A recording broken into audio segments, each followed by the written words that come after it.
Hey everyone, welcome back to the channel. And if you are new here, then please subscribe first. And before you all skip this part, let's talk about the video. So yes, today we are going to learn how to draw and shade bakugo. And for this tutorial, we are going to use measuring and marking method with the help of a ruler and a pen.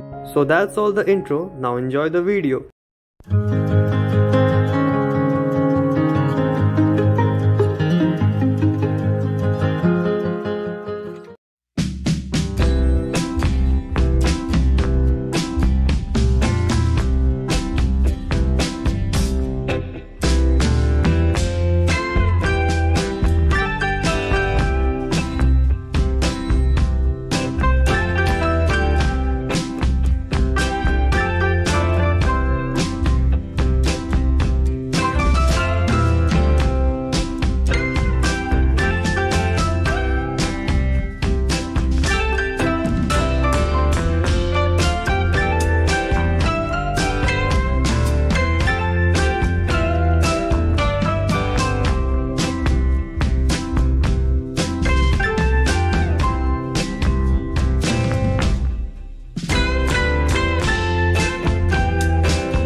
So if you like our video, please subscribe and press the bell icon.